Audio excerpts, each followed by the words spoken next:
Hello and welcome to DCP episode 413, I want to say. Fran got a haircut, so you should be watching the video version.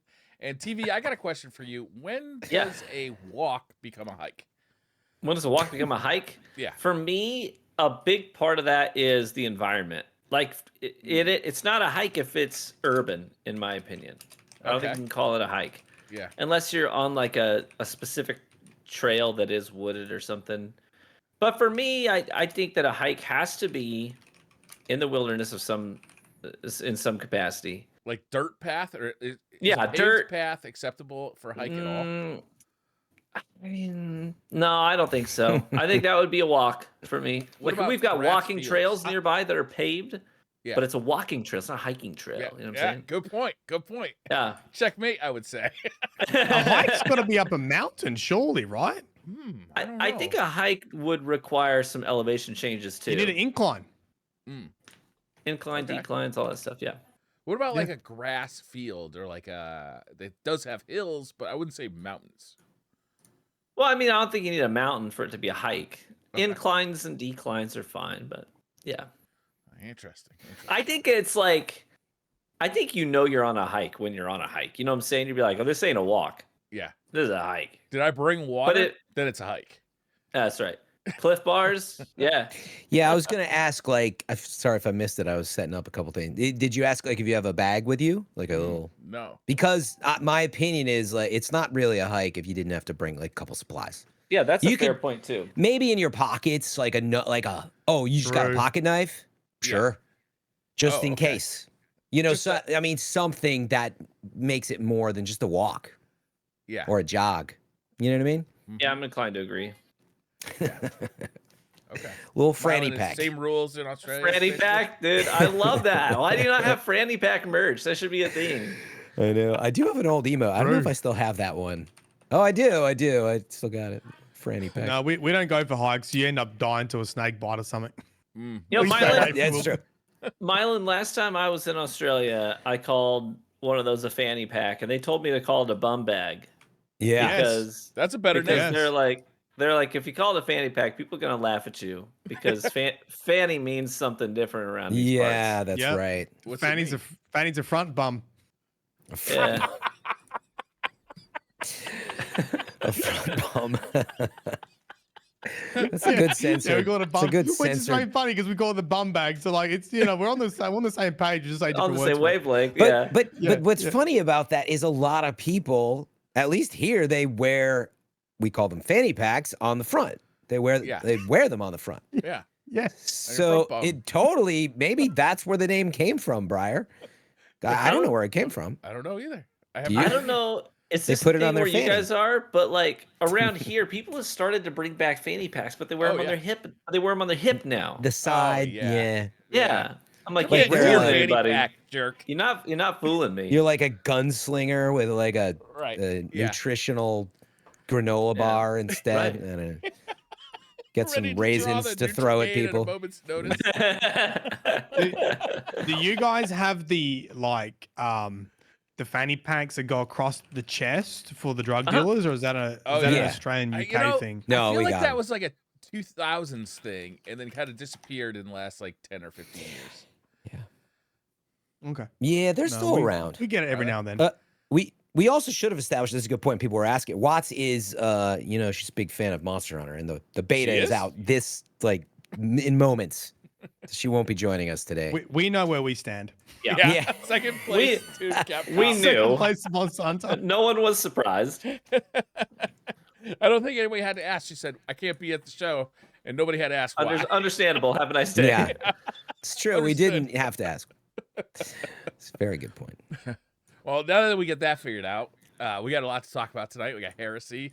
I don't think, has anybody here, when does the Monster Hunter beta come out? It hasn't come out yet? It's coming out. I think it's at 7 p.m. Pacific time or something. So yeah, right now, effectively. Right I'm now. surprised we have any viewers at all. In 30 minutes or something, but. Yeah. Why are you guys even here? This is the Monster Hunter waiting room until it's live. And then everyone's going to... Yeah, everybody's going to leave. And again, we will not blame anybody. Maybe understandable. Have a nice day. Yeah. Just change it to we're our category is Monster Hunter Wilds in about 30-40 minutes, and then Perfect. and then if people come in and you oh yeah, Monster Hunter Wilds, yeah. Yeah. Is also- everyone here jumping back in or playing it again or no? I don't think No. so. It's the same content that we played this summer, right? Or earlier. Just the with fall? an extra monster and I think training a ground. surprise monster too. Okay. And the training. And the training room. They've added the training room too. So if you weren't quite sure on what weapon you want to go, it might be good to jump back in and go into the training room and just play around a little bit and kind of work out what you want to do. That's such a huge quality of life thing, isn't it? I love when games do, training rooms and practice ranges and stuff like that. Yeah, me too. Oh, yeah. The surprise monster was revealed. Is it Arkveld? Oh yeah, it is Arkveld. Is that the one with the chains on its wings? I just saw the showcase from Capcom. I don't know what it is, but This is what happens when we don't have a resident Capcom Monster Hunter expert. Somebody in chat. Somebody go into Watts' chat and ask. I mean, there's people in DCP live that description. Don't Google it. That would be faster. Illuminati says, yeah, just trust them. It's a flagship. Wait, so you get to fight the flagship in the beta, or just a sneak peek?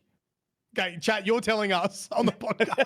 Breaking news right to now. answer your question, Myelin, I probably am now going to wait till the game comes out to play it again. Yeah, and I was going to say that was, despite what is new and is not for me, and as someone who just started getting into World finally, I want to go in like fresh with the full gameplay loop and experience like, how is this game generationally, we're 7 years later. Yeah. So I'm looking forward to that. Versus being like a super fan where I'm just like, it doesn't matter what they do. I'm going to, play it for 500 hours. But no, I'm looking forward to the final. Yeah, I'm gonna jump in just for a very short play session to probably check out a couple of these, but I'm kind of on the same page as I don't want to like ruin it, so to speak. I want to keep it fairly fresh. I want to just solidify the weapon I want. I'll do a couple hunts of the new monsters and then just probably leave it at that. You know what weapon that's gonna be yet? Yeah, I've been using the hammer. I did the first playthrough with the hammer and had a super fun time just doinking. Yeah, I'm the same way, man. Like, just that poor Chatacabra just getting mashed. That's what I was I just love that there's a combo that's just like, it's literally this bong, bong, bong, bong. Because I did not. Oh, Chad's gonna have to grab me. Is it Switch Axe or Charge Blade that I've been doing in World? Charge Blade's the shield that you pull the sword out of. That's what I play. Not the Charge Blade. It must be the Switch Axe. Must be. Yeah. So I've been doing a lot of that in World. So going to the hammer felt kind of great. Just a little bit, simple, I guess, but like very rewarding. Nice. Switch Axe. So. Yeah, that was a great segue, TV. I was going to ask, what is everybody thinking of using? Myelin, you're undecided, but probably hammer. Is that what we're hearing? I think I'll be hammer and bow, and I think I'm going to use bow too. Because, man, it's so frustrating having flying monsters and not having any range. I think that's going to be such a nice quality of life for me to be like, if I don't have the tools, I can at least be doing damage with the bow. So I'm probably going to have to watch some Watts tutorials on bows and get good at the bow, and then I'll have big hammer for the big doinks. That's a good idea. I like that combo. Yeah. Riding around on a mount with a bow sells itself. Yeah. TV, did you know if you're going to play much or what you're going to use? Yeah, so I'll probably stick with what I used in World. I really liked the hammer and the lance were my two go-tos. Mm-hmm. I like bonking stuff. I'm pretty basic in that capacity. Yeah. I think I had I did hunt. I did the horn for a little bit. The horn was fun. The tutors. That's interesting. Be pretty good. Especially when they get the hips into. You're like in the middle of a fight and suddenly you just start like gyrating the hips on the horn. You know what I'm saying? Like, yeah. I didn't know that does your character like dance to it? In World, yeah, they put some hip activity into the horn. I did not know that. Mm-hmm. So Briar, you like hammer as well? I liked the hammer. I switched weapons a lot in World. I didn't play like 700 hours like Watts did. I played, I would say, probably 80 hours between the PS4 and the PC version. Nice. I started over in the PC version. I don't think there was any way to transfer your character. There wasn't when I restarted, so I don't think so. Because I started on console and I was like, I want to play more, but I have to redo it on Steam. But then I eventually did do it on Steam again. Yeah. I wonder if Hammer's one of the most popular because I almost chose the Hammer. You guys are like, yeah, we play Hammer. I wonder if it's like, it could just be coincidence, but I was going to potentially choose the Hammer. It just feels so good. Yeah. But I play Charge and Blade. And it should feel better. I like the Charge Blade. It should feel better. The Charge Blade was really fun.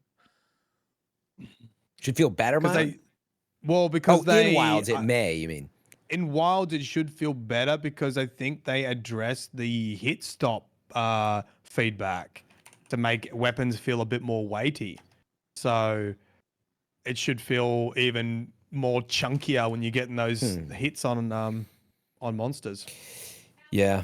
I don't know what my my mounted weapon because that's all I'm really going to start with. I have no plans to like move on between multiple weapons because who knows at this point. But I was going to do the bow, but the more that I've played, I was also tempted for some of the gun.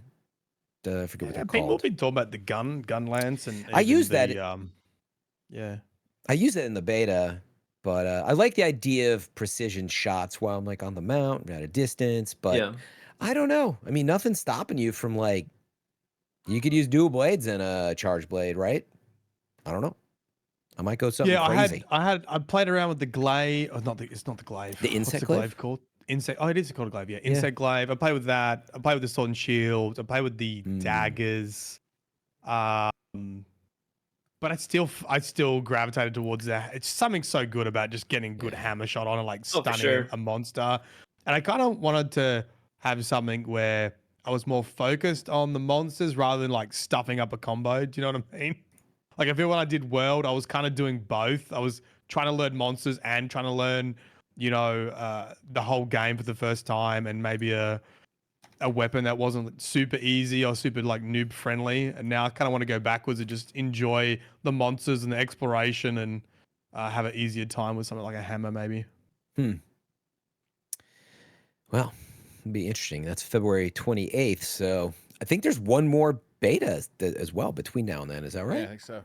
How long 2 does this sessions beta run for? Or maybe it's the same beta across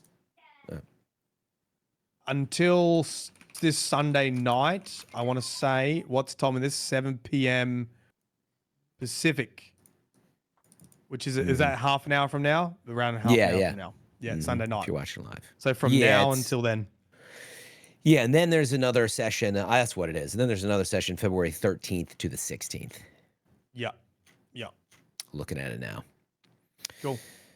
Avowed and Gypsaros. Yep. I don't know. There's a new mons. Yeah. Very nice. You can tell me they were Pokemon and I'd believe you. I have no idea.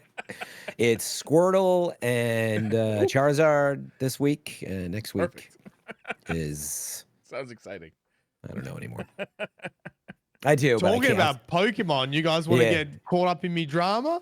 A little bit. I mean, yeah. Well, we got big Destiny news. Should we hold that or whatever? Well, it's kind of relevant. Okay.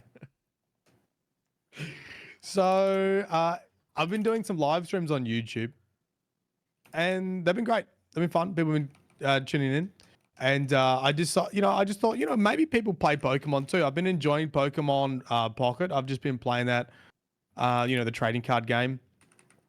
It came out relatively recently, and there was a new like pack opening, and I had some points. I thought, I'll just stream that to YouTube as well, see if people enjoy it. And a fair few comments like, I don't know what this channel is anymore. What are you doing with your life? Like, right. We talked about some of this last week. Yeah.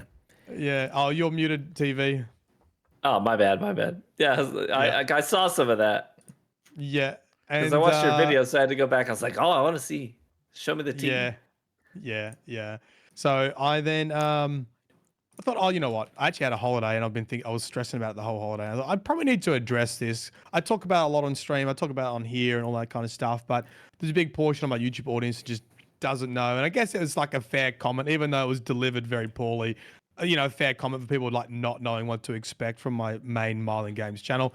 So I just made a video letting people know that I'm not covering Destiny anymore. I'm happy if you do cover Destiny, you do like Destiny. I'm not making Destiny videos, Destiny lore videos, and like just kind of in a nice way that you can unsubscribe and leave. I'll give you a handshake on the way out, kind of deal. Say thanks for the good times and kind of leave it at that. I told you.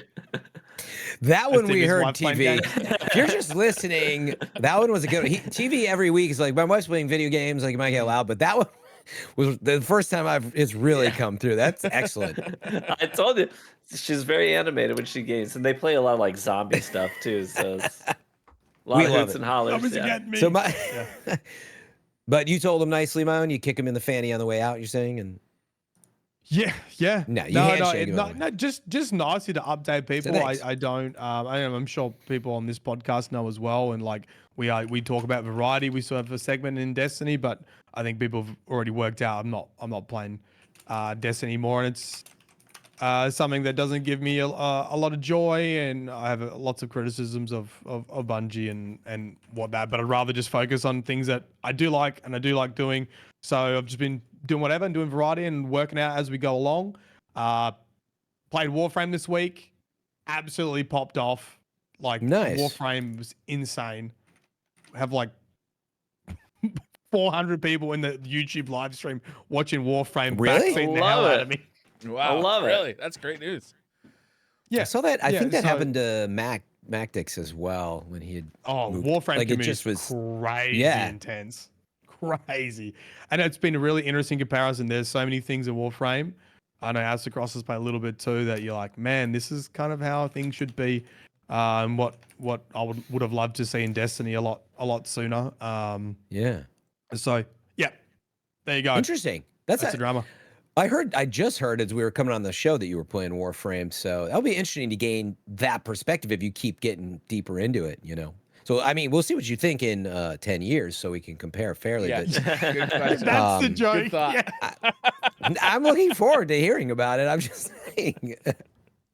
Well, no, for real. I mean, that's the main comment on like Destiny. It's kind of like, it's nothing against Destiny. It's like, I have just been doing it for 10 years. There's a point where you get to like, it's like any job. You've been in any job for 10 years. You kind of like want a little bit of a change, something a little bit different. So yeah. Warframe's new and interesting and fresh, even though it's been around since 2013.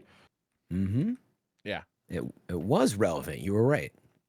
Warframe to Destiny. has changed didn't know significantly though since it came out. Oh yeah. Well, yeah. Apparently, I played 2 hours in 2013. Then I obviously put it down, and I was like, not for me. And now I'm having a really good time with it. So, yeah. Yeah, it's a fun game. game. I'm hesitant to get into it because I don't want another live service game in my life. I don't think. I don't want that kind of a time investment. Heard that. That's fair. But it is fun. Tefty got into it probably 3 or 4 years ago during one of the Destiny kind of like lulls, and he went head first right into it, put in hours. Yeah, one of my friends came into my stream when I was playing. He said, "Oh yeah, Tefty did real well in making content for this game 10 years ago."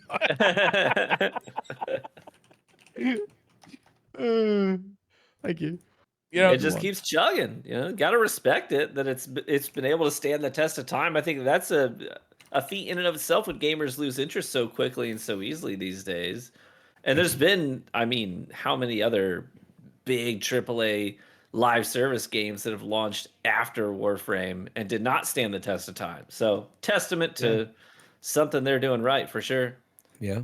It is I think my gut reaction to it is an incredibly honest free-to-play game with how they monetize it and what you can do for free and player trading and how you don't really have to spend money. Or you don't have to spend money if you don't want to, and the amount of content you get, like it truly is properly a free-to-play game. Very stark contrast sometimes to what you get in other games, really. So, lore videos right? on Warframe coming soon. I've said to everyone, can you imagine how much Warframe I'd literally need to play to catch up on 10 years to make probably the most basic proper video? Yeah. to make the most basic law. But what I did say, just start making the videos. See what happens. Yeah.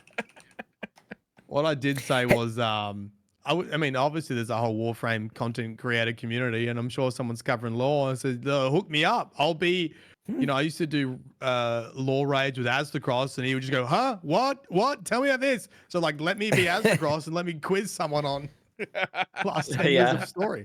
Yeah. That'd be fun.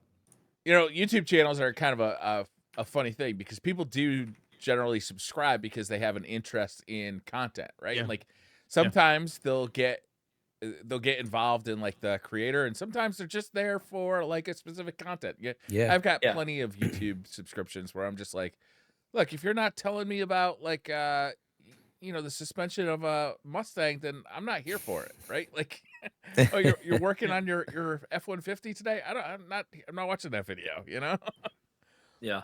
But other ones, I'm like, I'll pretty much watch whatever this guy does because I find him just entertaining in and of himself. But I don't know. Well, that's definitely where I'm trying to go to. Obviously, like, I was very dedicated to a very specific niche in a single game for quite literally 10 years. And making a transition to like people just watching whatever you're doing is a tough one. Like, it's not, I think it's easy to do that. Yeah, But, I echo that. That's been like a challenge for me. Is like because I'm looking at some of I asked that question to myself. Like, what are the channels I go back to and watch regardless of what they're posting? And I realize that they all have one thing in common: is that they're really like interesting personalities. You know what I mean? Like this guy's just funny, no matter what he's playing or talking about. He makes me laugh. And then I realize, oh my gosh, I'm a really monotone, boring white dude that doesn't bring a lot to the table in the personality department. Crap. So I kid a little bit, but yeah, it's like you have to try and maybe adjust the way that you even deliver your content if you're going to try and hit a wider audience, and a lot of that kind of affected the way that I even write my scripts. Am I going to slip in some jokes and things like that, and some levity as well? And that's kind of been my last year on YouTube has just been really trying to find out like what's gonna be my style, you know what I mean? So that no matter what I post, it still sounds like, oh, this is a TV video, you know what I mean? Not just another info dump to teach somebody the mechanics, you know what I mean? Yep. I'm just starting the journey now, so I'm a year behind you when it comes to that. So yeah, I'm just still working it out. Still working out what people like and what I like to make as well. Trying to like rediscover that. But ironically, just these Warframe live streams are doing more numbers than like my actual scripted content. It's stupid. Is that your like, community is also interested in Warframe, or is the Warframe Twitch community just like hungry for new creators? Most of it's from YouTube, so I think it's algorithm stuff, isn't it? Or are they returning viewers? I've definitely had a lot of returning people who are like, I was still subbed, like I subbed to Destiny ages ago, and now you're kind of popping up in my feed for Warframe, and I love Warframe, so I've had a lot of that. Okay. So I do think there's some crossover with like Destiny players and Warframe players, There's a lot of and crossover, it definitely helps when you have people like Aztecross who are also doing it and kind of like boosting it, like in the creator ecosystem, kind of like highlighting Warframe again. Who are also in the Destiny community, pushing people back into it. So I think it's like that, but I have to ask everyone where they're coming from, if they're previously subscribed or they're just seeing it in their feeds. Don't know. I have to look at the analytics of where you should. I'd be interested to hear, even if it's just in a private DM or something. Yeah, I'll have a look. Speaking about Destiny, though, with the new stuff that, with Heresy launching this week, it looks like they got a decent bump in, I think, more than I expected. People jumping back in to play that content, looking at like Steam charts and stuff. It looks like the peak was 77,000 on Steam, which, I mean, their last season peaked at 89,000, which is, considerably more. But still, I think I expected to see a steeper drop-off for this season. I don't know why. I just kind of felt like everything I saw online was a lot of doom and gloom and whatnot. So I mean, it looks like it's at least doing healthy in terms of player counts. I was telling the guys before we started, I actually fully intended to play Heresy today. I actually got it all my stuff updated, and I was ready to play. But I woke up this morning with a debilitating migraine, and I could not look at a screen all day, which I was actually kind of bummed about. I did want to get back in and try out the new season, but I have watched a couple of, Tassie's. Here are my first and second impressions of the new content. So I've at least seen what it looks like. I know what the story beats are about, and at least up to speed with what players are thinking and feeling about it. Have you guys played it all? Yeah, I played quite a bit. I haven't even thought about the game since the last time I was on this show. Briar's like, I'm kind of mad you're bringing it up. What about hiking? Aren't we going to talk more about that? When are we going to start our kayak live streams? So, Fran, what to walk us through it? I mean, there is a lot to say, and you're right. First, he was just talking about the Steam numbers, and for a while, I'd been doing, nobody else is going to do this, but given my background, I always do. You want to look at year on year. You're going to want to look at season on season. So what you want to do is look at maybe the third or fourth season of. But anyway, I normally look at all of that, right? Because you're kind of comparing a little closer to apples and apples. But long story short, yeah, it's been at some of its lowest numbers ever. It's been on a downward trend. So I don't think you're wrong to be a little surprised that you're like, oh, it almost did as well as when, episode 2 hit in October. Yeah. And people quickly, dropped off of that. So for me, that's what I'll be curious to see. But I can also say there's just been a lot of positivity in the air. As far as I've seen, I'd be curious what you guys have heard. But it's interesting to me because it always seems to be sentiment. I don't know if that's coincidence. I mean, there's been good releases, but I always feel like when you're bringing it back to Destiny 1 stuff and you do a pretty decent job, that people are just pretty happy, They got Vault of Glass and the Dreadnought. The Dreadnought is reimagined, and I can talk about the Nether activity, and it's interesting. But I think the sentiment is a big part of it, too. What did they do to the Dreadnought to reimagine it? Well, I mean, they brought back the Dreadnought, but then they carve in. So first of all, you got to remember that was in Destiny 1. So you're seeing it at for some of us, 150 frames a second. It's all shiny now, and it just it looks so much better. But it still feels like from what I saw, it still looks like it's got some of its grit. Oh yeah, it's a very gritty place. I didn't even look side by side, but I imagine they've put a lot of paint on a lot of stuff, because I do feel like there's a lot more texture, and of course the lighting engine and everything has been evolved and changed. And so I mean, it looks it looks great, but they've carved into it. If you saw the art for Heresy, it's got these worm tentacles coming from outer space, and we don't know all the stuff that's going on here yet, but they do a good job in the area of blending those. So it doesn't just feel like, oh, it's just exact. You're just going back to the Dreadnought, but it looks like better. It's definitely got, new pieces to it. And they've put in new secret areas to find and explore in this new activity called the Nether. But maybe before we get into that, I'm not going to spoil anything, but I mean, it was a massive, chilling lore drop. I mean, do you guys, I don't think you should spoil it if you know what happened. I'm up to speed. Okay. I mean, Myelin, did people spoil it for you? I would suggest not spoiling it. This is the only time I'm going to hear about Destiny stuff, so drop it like it's hot. Well, I think it's such a big event. You know me. It's up to you guys, but I feel like you might as well give it a week. Watts isn't here either. I think you give it a week at least, even it's for chat a huge and listeners moment too, because if people haven't had a chance to dive in, huge. It is. Yeah. It is a pretty major event. Yeah. And I will say that the moment at least blue ball me like that. I'm shocked that your chat didn't just spoil it for you. I'm sure they will right now, but all right, we have shared chat here on Twitch, folks, so be respectful of your friends. But no, I actually legitimately, I'd have, little points of feedback on how it was delivered and all, and they've got some of the voiceover stuff for all that was there, but I actually legitimately got some chills the way it was done. I was like, oh man, that is huge.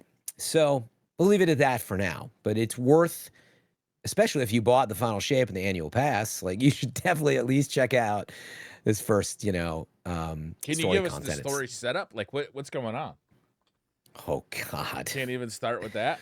Like after TV, do you know the lore well? Can you be the lore guy this week, or should I try the stupid Fran way of doing it? You take it away, because my information is secondhand. I haven't played the first mission. I've only watched. Well, I'm not going to spoil it, but like what happened, right, is as a reminder, in the final shape, we took down the witness, and I don't know, he exploded or something exploded into a bunch of shards. You know, yeah, he blew himself up, something like that. But echoes go everywhere. They land on things. Something slammed into, I think, the side of the dreadnought, and Oryx, you know, awakens maybe. Well, that's the start of every. That's the start of every episode. And that's the basic there. And then, you know, we got to go down to investigate. So Drifter, Eris, you know, and Sloan are heading down there to investigate some stuff, and some big stuff starts to happen fast. Some big mysteries. But I mean, I think leave it at that. It's now very, in terms of like 0 to 100, it's very reminiscent of, I think, the opening mission of Forsaken, where you're like, oh, me and Cade going on a mission together, but then stuff gets real fast. Like suddenly feel the weight of like, oh, this is actually kind of serious. I have watched this. I've already watched this. I watched Paul Tassi to cover this. Okay, so yeah, you already know. Yeah, I mean, that's the thing. Like, also with what's happened in Destiny, and I had just happened to make a YouTube video about it like a year ago, predicting. Oh, really? Right there. Oh, really? Okay. But you know, maybe story aside, look, the Dreadnought was actually cooler than I expected to go back to, but the Nether, well, let's back up. I think number one, I did enjoy coming back to a unique mission and a big moment in story with like some cutscenes and stuff. And I thought they did a great job in that. It's like when I play, even though I've been playing for 10 years, yeah, I'm more casual in that. Like, I don't want to spend 1,000 years making a new build every 2 weeks and playing 40 hours a week. And there's nothing wrong with that. I just personally can't keep up with that and all the loot. But when I do come back, I want to hop in and have like some gravity to a mission that feels unique, and not for it to all be about the loot, and you know what I mean? And the repetition of just play this event over and over, and right. Yeah. But I felt polished to, hey, it's a unique mission. So we go and play something that looks different. We do go back to the EDZ, but that's only part of it. But the point is, you know, sometimes we've just gone back and you do a patrol and, you know, you shoot some tripwires and like, that was it. You know, this is legitimately like, you know, you could feel the polish. And that was great to come back to that. So it's worth on that front. If you're just into like the story stuff, honestly, just play it for like 90 minutes. And I think you'll get most of that. And it'll be worth it just to kind of get that. And the new suite of weapons, right? No crafting still, but correct for the new suite of weapons? Isn't that right? That's right. It's Vault of Glass is where the crafting's at. I believe. Yep. But I heard, is this true that they brought the shiny system back? Yes. Adepts are, I believe every adept, actually, no. You can get adepts that are not shiny. So you can get shinies like you were getting in Into the Light. That's what you mean, right? The Masterworks. Mm-hmm. And I got a couple. So cool. I know that it works. That is so, but there's a new activity called the Nether. And yeah, there is so much loot. So I'm not even going to go off on my, like, the vault and gear management problems. That's what it legitimately drives me away from the game. It is hard to log in. It's exhausting, personally, to keep up with it, which is an ironic problem to have when you're getting so much awesome loot. But you are like, you really got to look at everything constantly, man, and your postmaster's filling up. So putting that aside, really awesome, good weapons overall, I think. I'm not an expert here either, but I feel like, at least for PvE, you know, the perks they feel pretty solid. It's a hot new, that Psycho Pump grenade launcher they showed, that's the area of denial where it leaves behind the pools of stuff. That goes pretty hard, is nice. Cool. So yeah, really good, interesting stuff to go after, and with an adept and masterwork system. I also saw some of the Eververse ornaments look dynamite this season too. You mean Star Wars or like other stuff? Well, no, like even they had like Ariana's Vow has a new ornament that looks pretty incredible. I think there's a Monte Carlo one as well that has like a literal, it looks like the chainsaw on the bottom of the like Gears of War weapons. Oh, cool. Yeah, it's funny that I cannot. I don't shame people for buying it or anything, but I don't like to look at it because I'm so persnickety about it. But I feel like whenever I go and look at the weapons they give me in the game, like they look good, and this is my complaint across all these types of games, but it does not compare to the amount of stuff they put into like, you should buy this for $20 instead. And I'm like, oh, but I just want to get this awesome ornament drop by playing this season. Yeah. And I mean, the season pass, like that's the point. The season pass is like, it's okay, it's good. I haven't looked at what's in there for the ornaments, but I'm telling you, it just never compares to what you can buy. So I always kind of wince at that. But I am a complainer. Did you guys talk about the Star Wars thing last week? Briefly, I think. Yeah. Okay. Yeah, we did. Did we? We glanced over it. Yeah, I think we were speculating, like trying to figure out where all the stuff was from and all that. We did. The Star Wars stuff does look dope. Yeah. Well, yeah, it's like they kind of threw away the whole let's do an armor set inspired by, and they're like, no, let's just make it. Let's just make a stormtrooper. Yeah. Straight up. And that was smart. I have to imagine that they're selling a lot of those. So. Oh yeah, I would imagine too. I would think so. Yeah, they nailed that. But so do you guys know what the Nether is? The activity in the new setup? It's like a roguelike, isn't it? Yeah. I watched a couple of people playing through it, and you can like select your boons. I saw like you can even eventually get like the classical healing system if you're struggling with the attrition. But right. Oh my gosh, my wife's really getting into her game. I'm sorry, that's going through. No, yeah, it's like cheering in the background. What's she playing? But you know, you hit on something that's really important before. Maybe I mentioned some of the details of the Nether and what I thought there. But like, unfortunately, it launched with some issues of how the healing is working and some bugs around that. And like, it's a real shame so they have this roguelite system and they're giving you like 200% more health.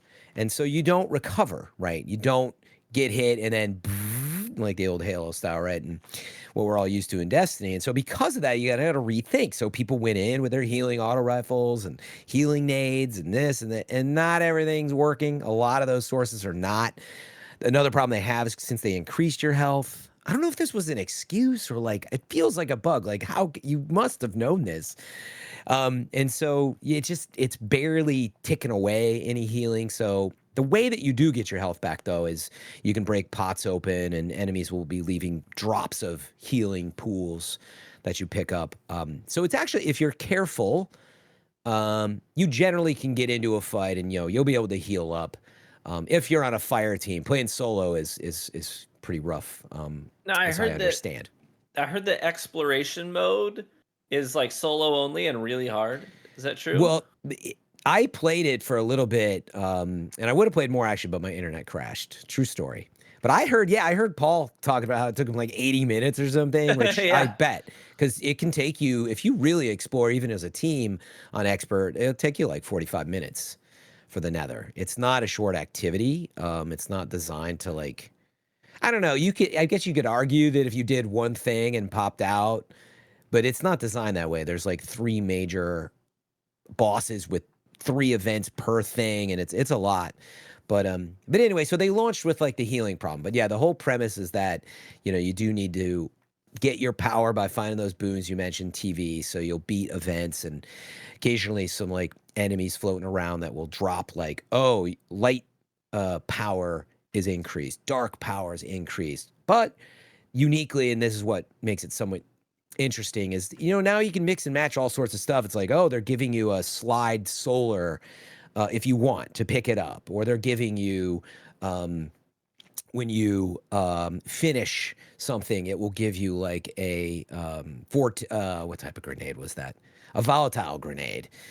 All sorts of stuff like that. So you can kind of start mixing and matching between the light, the dark, the power, and then you can also have stuff, of course, that just like helps your resilience and stuff like that if you're having a hard time. So anyway, I mean, I like that it's got all that, but it's a real bummer that all the healing stuff isn't working quite right. It's just so Destiny, right? That you're like, oh, it's really cool. It's not quite working right. And then it's Friday, right? So it's tomorrow we get the dungeon?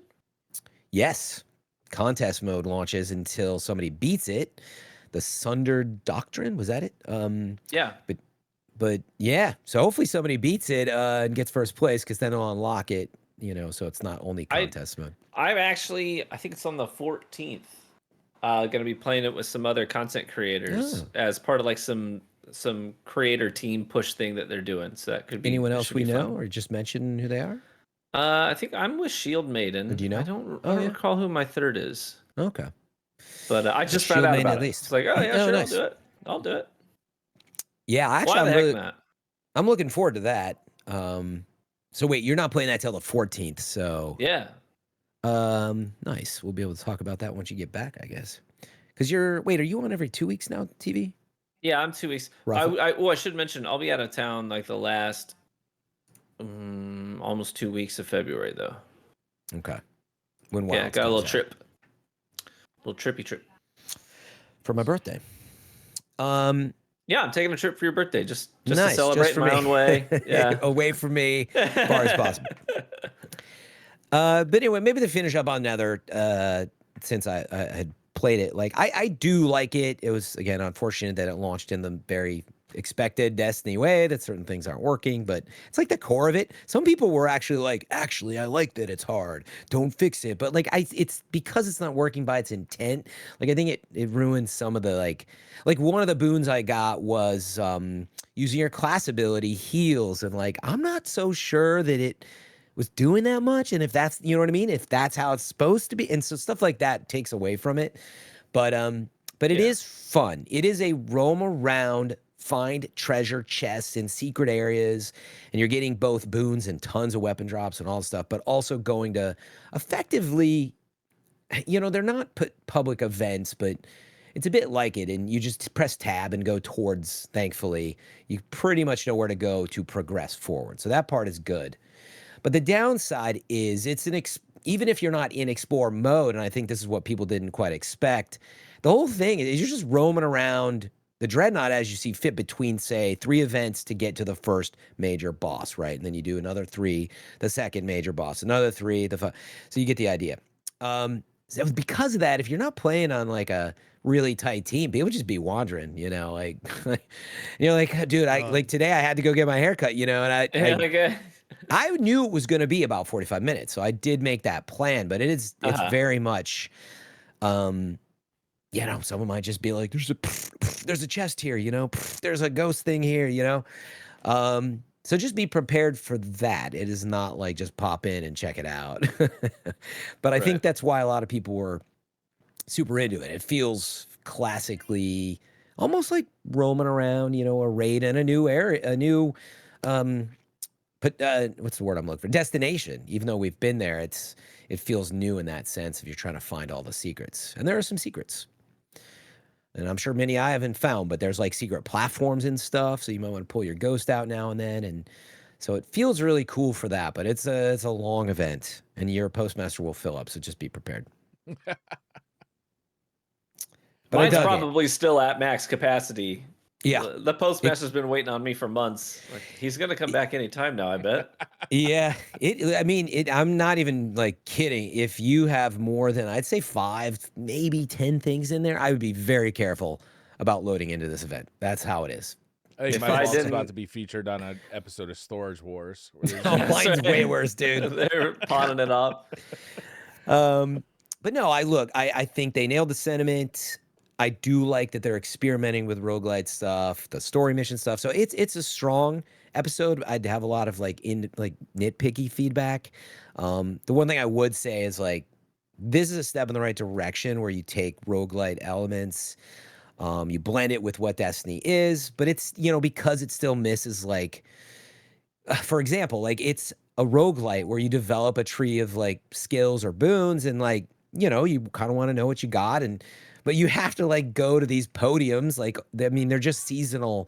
You know how a seasonal chart of skills looks, right? Like just a row of squares, and row 2 of squares. You have to find the podium and go back to see what you have, and like, what did I have again? And so stuff like that would have just been really cool, right? You could imagine if it launched and it had just for this season. When you launch it to the Nether, like a new tab section, then you just look at your skill tree that you develop during each run. Sure. It's not a big deal. You get used to it, but you know what I mean. It still feels like, you're also doing stuff seasonally that I'm like, well, it's kind of like baking cookies, right? Everything is always kind of like, and I get it. It's, seasonal content, but on that front, still kind of the same. But yeah, I dig it. It's fun to come back to. It's great. Okay. That's it What for you now. playing, Briar? Yeah. What's up? What are you playing? You doing the Street Fighter thing with me? I am Oh, back yeah. in Street Fighter. The character from the SNK multiple games has been released from the King of Fighter games. She's also in I don't remember all the games she's been in. She's been a character since the mid 90s that's been bouncing around all the different, fighting games on the SNK side. But she was just released in Street Fighter, which is really fun. She's also a really good character. She also looks really good. If you're familiar with you already know that. So it's been fun messing around with her. Is really good or looks really good? Both. Okay, good. Yeah.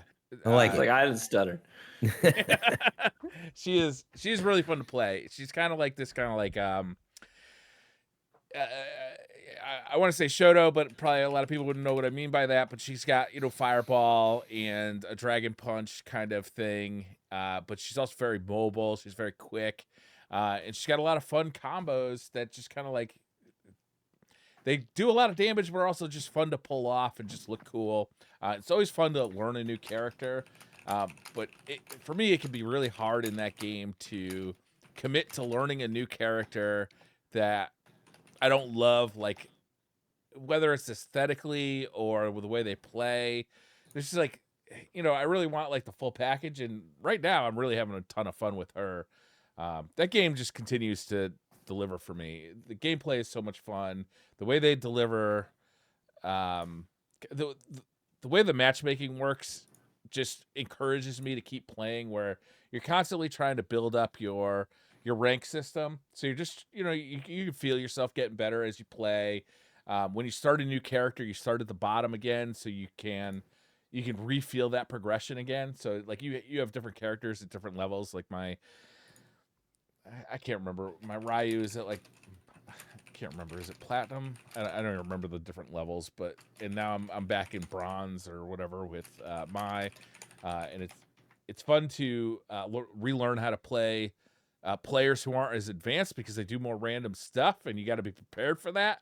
Like, they're not necessarily like just playing the ground game all the time. They're jumping in the air a lot more, which is a lot. It's just a lot of fun.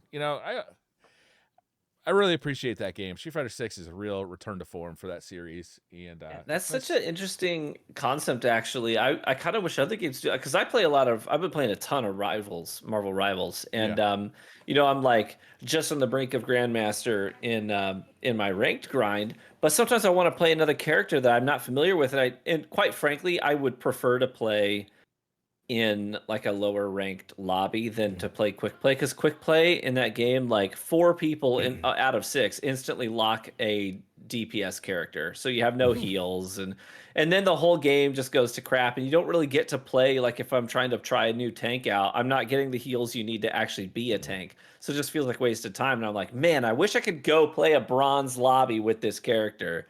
So is that what you're saying they do in Street Fighter? Or if you're playing on a different character instead of your main, then you're starting back over?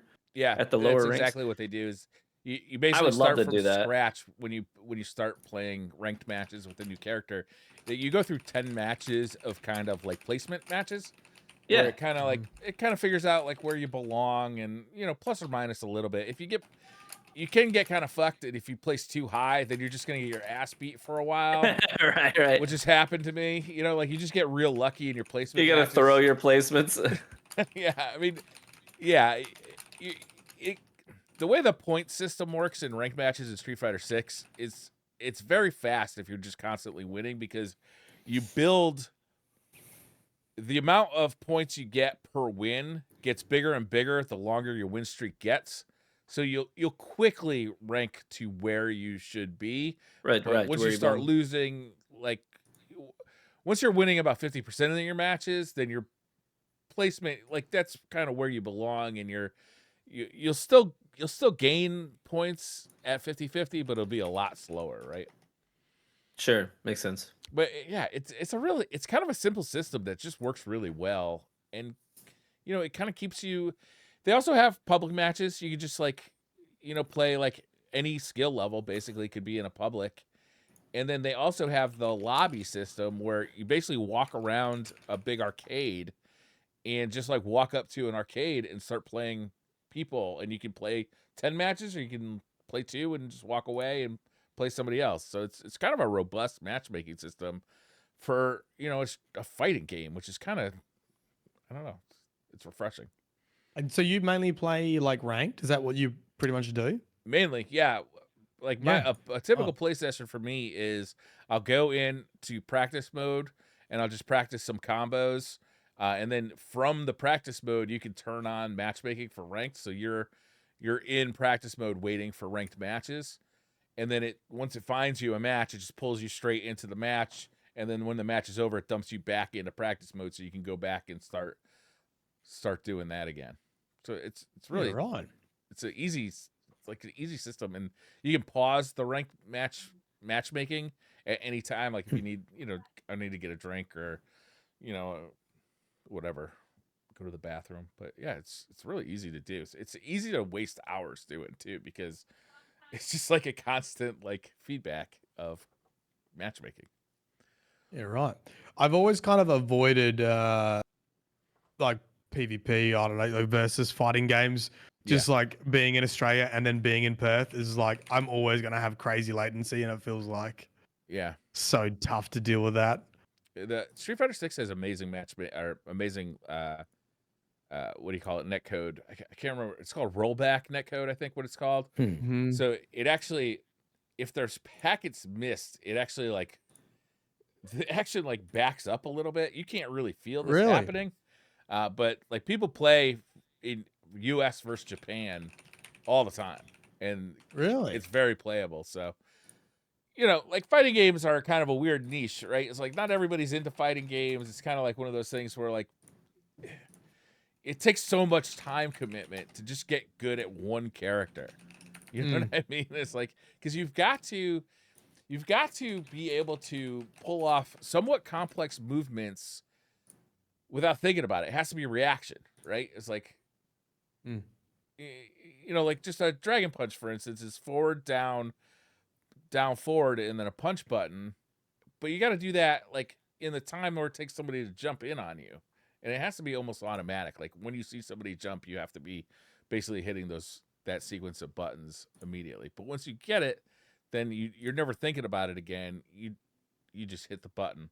Although also there's new simple controls in Street Fighter, so you don't even have to do that anymore. You just hit Dragon Punch button. Yeah, I did actually try it for a couple hours when it first came out. And I remember looking at the simple controls, yeah. So what happens with simple controls in ranked? Is there a limit? Like does everyone have to use normal controls ranked, or you can use simple controls in ranked as well? Yeah, people use it in tournaments. Yeah, right. Yeah, and like I believe one of the top 8s in Evo last year was using simple and on Chun-Li.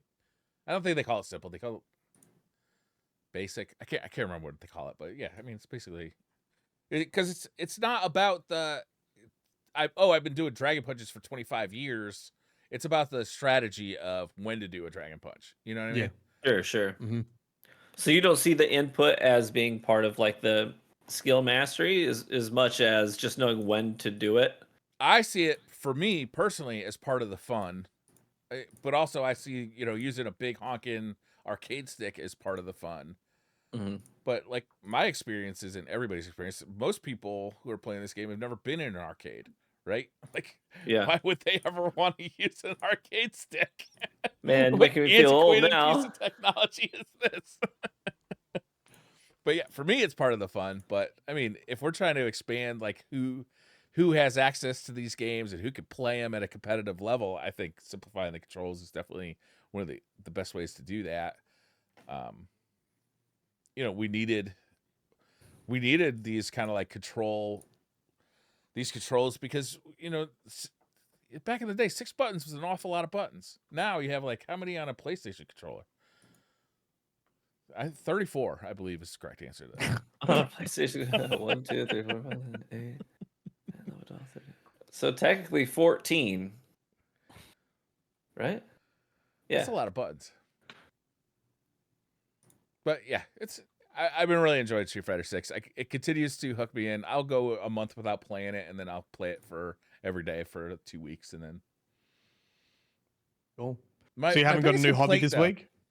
What's that? You haven't got a new hobby this week? Because we were like Warhammer, then we did some woodworking, and then we did. My hobby last week was being sick. Right. I was fucking sick. I just got my voice back like yesterday, honestly. Yeah.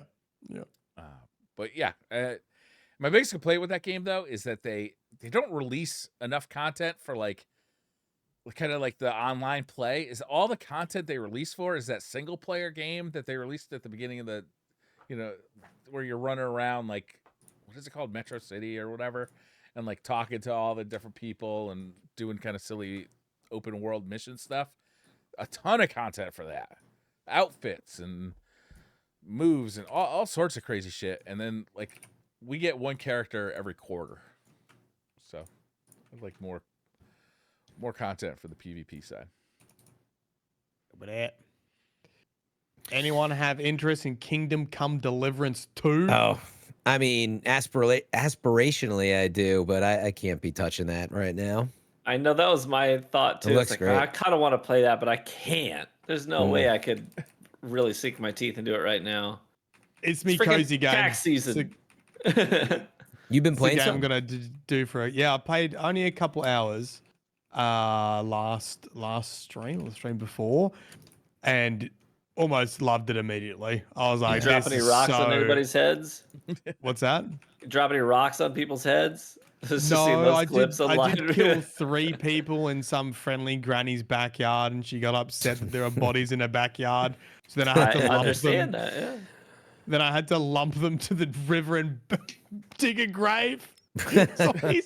All these bodies, this poor lady's house. It's just along a river. I'm like, sorry about that. But she's like, yeah, it's okay. They would have attacked me if you didn't do something. Like, yeah, they would have. Myelin, was this game? They would have killed me. The game with the really weird combat systems. I haven't played the first, but I think that is the criticism from what I can see is the combat system put people off. So I've done a little bit of the combat system now. Well, I've had obviously some fights. It is very I actually really quite like it. So you have like a directional buttons on the screen when you got like your sword out. You can block, you can attack high, you can block high, you can attack left, you can block left, kind of deal. And like down is stab. So like overhead swing, left swing, right swing, stab, and then to block, you have to be in the same direction as your attacker. So it's very obvious like when they do an overhead swing, so you got to like move your cursor upwards and then block like that. And then there's like a parry system on top of that too. So if you don't just hold block and you block at the right time, you can like parry and riposte to get a sneak in. And that's as much as I've done so far, but it felt pretty good. It felt pretty fun. You can't just spam it. It's very like slow and deliberate. You feel like you're having a medieval sword fight. Right. Like you're actually in chainmail. yeah. So like the first guy I killed, I picked up like just a hatchet, and they were coming over to have a conversation, and I was like, nah, I don't like this. So I just smacked the first guy before I just got the attack. You let him get a word out of his mouth? Yeah, they were yapping. They were yapping hard. Okay. I was like, nah, I'm not taking this. They're like, I know a fight's coming. And there was 2 of them. I was like, I don't want to fight 2 of them. So I just instantly swung at the first guy. 2 headshots, and he got scared and ran away. 2 headshots and he got scared and ran away? Yeah, he started running away. And then his mate stepped in. I killed his mate, and as the other dude was stumbling off, I ran after him. Killed him. And then the granny's like, oh my God. I'm like, sorry about that. And I washed all the blood off me. And Wait. The granny that you left all these bodies, she was there the whole time? Yeah, they were bullying her. That's why I stepped in. Oh, this is all connected. So you're helping her out, and then she's going to bitch about like a little bit of litter you left up behind? Yeah, she's kind of traumatized by the multiple bodies. Make her clean up the mess. I think that's only fair, isn't it? I Sorry, did the work. Granny. I do this with my children. Like, hey, I prepared the meal. You can take care of the dishes, right? Right. Yeah. I think that's fair. Or I'd be like, don't you have any grandkids that can clean this stuff up for you? Or like, Granny would not make a good murder buddy. Don't you have a wheelbarrow somewhere? I am waiting. I know it's not like not sci-fi, Sims. like fantasy. I'm waiting for her to be a witch, but I know that's not that kind of game. Oh. Like I'm waiting for her to be like some sort of monstrous devil, but no, she's not. This is much more hag. like, it's not fantasy. It's much more based in like history. Very grounded. Yeah. Very grounded. Yeah. Is it And interesting? you've got a yeah, and it really is because you know, some games with story like I'm like, oh come on, I want to get to the combat, but it's been a lot of dialogue, a lot of story, and I've been enthralled by it so far. I've been, you know, just going with the flow and enjoying it. Keen to get to my next fight, but also just like when it happens, you know, like I don't want to lose all my gear either. I don't really know what happens when you die yet, but I think the save system is maybe a critical point. Like you can't, I don't think you can really scum save. I think they're trying to do the whole thing like they did with Dragon's Dogma and kind of make decisions impactful. So like, I don't know what would have happened if I didn't win that fight in Granny's backyard. Like what I would have lost or what I had to redo or start again. But I did win and I got all the gear and I got the swords, so suck it. Any problem But you did. not having played the first game with the story where you're just jump in, no problem? I don't think so. No, like I mean, obviously I don't know what I don't know, but it makes complete sense so far. We're basically the bodyguard of not a An knight, old lady, not a prince, a lord. We're the bodyguard of a lord. My I lord. think. Me lord, and we're on our way to deliver a message, and kind of things go a bit astray. The crafting is really interesting. It's from what I've seen. It's not like, oh, you know, you Witcher or something. You go and collect some flowers. You're like, yep, collect some flowers, and then you just, you know, instantly make it kind of deal like in some crafting menu. You get the recipe. Well, first you got to collect the ingredients. So Granny told me how to make a potion because everyone was busted up. And then you go to an alchemy table. You put the book there, and the book tells you the directions of how to apply the ingredients. So for this like potion, it was like chamomile and some other weed or whatever. It tells you like the base solution. So you got to look at the shelf. There's like wine. There's other solutions. Like it needs a base wine. You look back at the book. Okay, and you put wine into the cauldron, and then it's like that's dope. Boil the cauldron for 1 turn, but it uses pictures, so it has like a little like a time turner. It's like, okay, that means to boil the cauldron. So you got to put the cauldron down onto the fire, boil it for a turn. Then it's like add in 2 leaves of chamomile, reboil it for 1 turn, take it off the heat, and you all have to manually do this. Take it off the chef. heat. Then you add in the next ingredient, bring it back to the boil, and like decant it. Like, oh, you got 1 potion. Yeah, that's some real role playing right there. I love that. Yeah, and I think that's kind of the same thing when you start smithing. Like you got to go through this whole process, and it kind of feels cool. I don't know if that's gonna wear out, but I think also it's kind of like, well, you should try to avoid some fights, otherwise you're gonna be spending a lot of time at the alchemy table. You know. Yeah, I was gonna say it actually probably affects your decisions. They carry more weight if you know what kinds of resources you're going to be using. You'd be like, oh man, to replenish that's going to be a pain. Yeah. But so that's all probably just 2 hours of gameplay so far.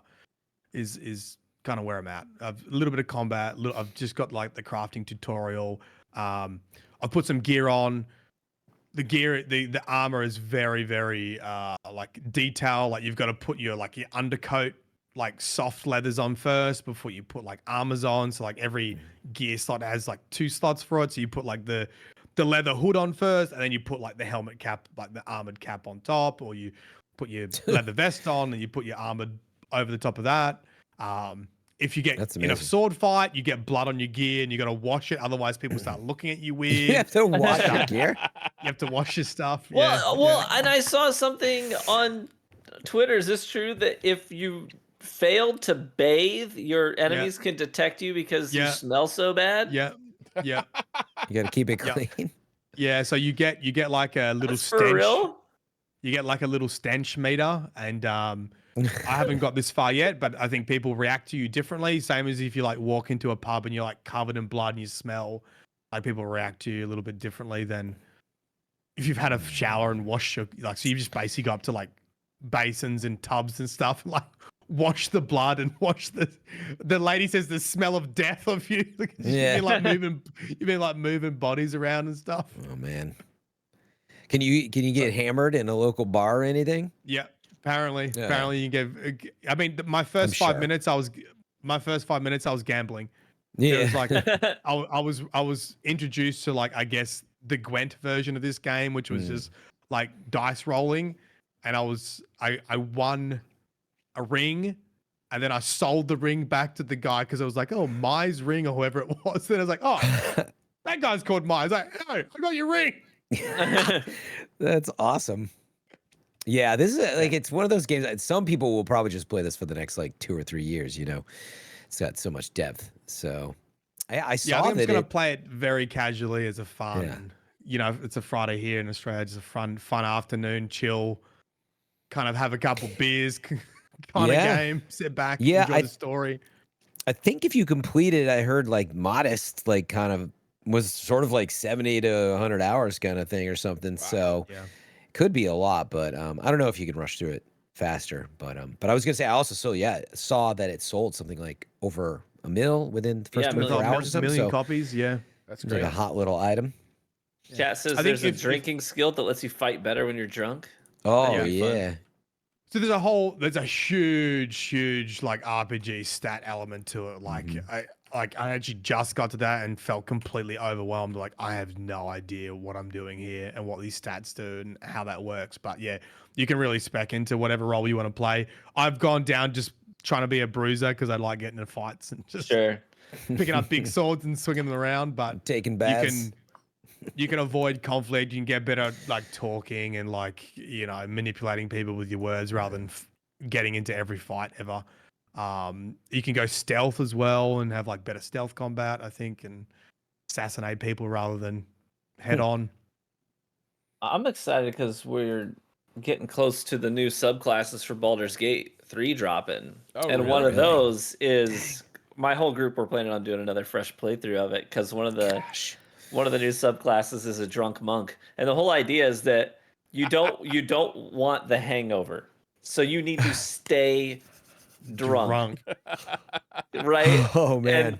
And you'll fight your best as long as you keep yourself topped off in the alcohol department. But as soon as you lose it, you're going to be worthless in a fight. So I'm definitely going to do that. It actually sounds like a hilariously fun way to play the game. So. Yeah.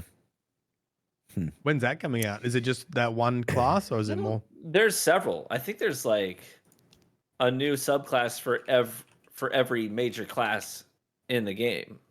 So sorcerer, wizard, and all, fighter. I think every major class is getting a new subclass. So it's a lot. Have they released any story DLC for that game? No, they're not going to. They're just not gonna. Okay. Well, the story's huge. That game. It's like I still want to. That's why. And the story in and of itself has multiple different ways. Like every choice you make matters. So I have done 4 full playthroughs of the game, and they don't look anything like each other. Wow. At all.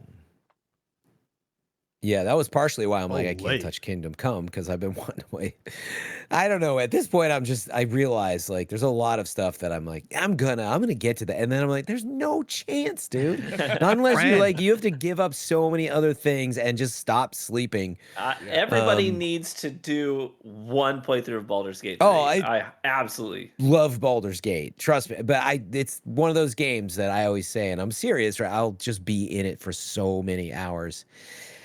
I can never do like a light playthrough just to experience. Yeah, why not? Something. It's like hundreds of hours. Why not just like treat yourself who you are? Treat yourself on a. I'll tell you. Treat yourself on a Friday or a Saturday and just go. You know what?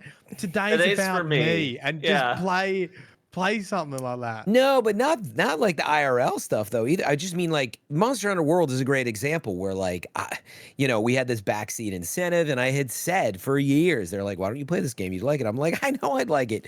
I don't have enough time. I will get sucked into it. Yeah, but how good has it been since you've been playing it? It's great. But I mean, I'm telling you that I will love Baldur's Gate the other stuff because everything. But also, like, I'm not even gonna name the games that I have to play. So it's tough. tough, man. It's tough when you love a lot of styles of games. Sure. And No, then I you totally get get sucked that. into the depth, and then like you layer on top of that all of the like obsessing over the critic detail of like, dude, like look at all this stuff like they're doing with the engine. And Yeah. dude, I like slow pan stuff. It's a disaster. But at least like I do love games, you know? Yeah, I really I swear, Yeah, if I true. wasn't a content creator, I would almost exclusively play games that are not brand new.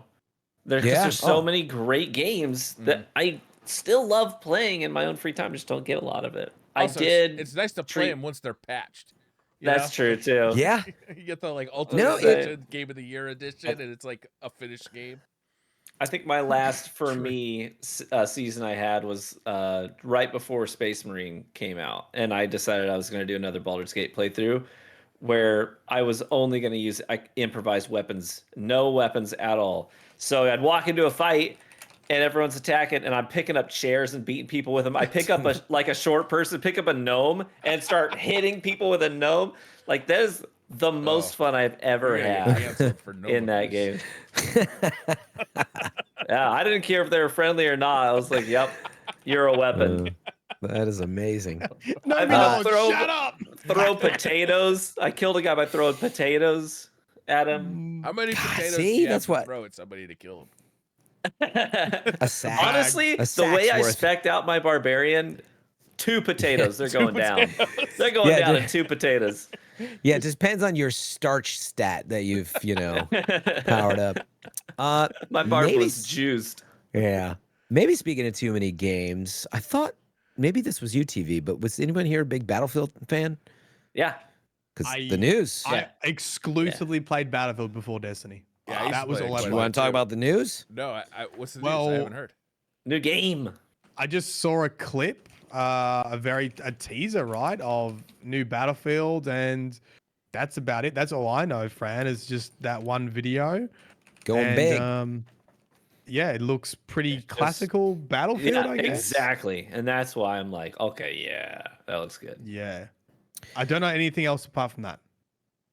Yeah, I mean, was there other news that announced with it, or was it just that? I mean, maybe trailer? TV can say more. I don't know, but the short of it was like they're doing the whole. In a way, it's like I mean, I relate it to the Halo Studios thing because right, they rebranded 343 into Halo Studios. And they're going big and switching on Unreal Engine 5. Not quite the same, but what actually a better analogy is like Call of Duty and Vince Zampella from, as you know, previously Infinity Ward and then did Respawn and Apex and knows a thing or two about building Call of Duty franchises. They are now building Battlefield Labs, which is multi-studio. So Motive, who most recently had worked on, I think, Dead Space 2023. And I thought they were working on Iron Man there too, but really solid work there. But it's like 4 studios, so going big on the campaign, big on the multiplayer. They're also doing an open labs test. They want, to like get the community in there. And I think you guys were speaking to it is they understand like how much people really kind of want to go back to some of the boilerplate basics of, Battlefield. And it was looking good so far. What was the last Battlefield game? Was it the World 2042? Yeah, I said 2024. 2042, that's right. A little dyslexic there. The distant future year 2024. I don't know what it's called, but where you can play, I've seen clips of people basically playing Bad Company in 2042, like the mode where you can select. Yeah, they did like throwback. Other servers and throwback stuff. I'm actually kind of keen because Battlefield Bad Company, I think, is what really got me into Battlefield for the first time.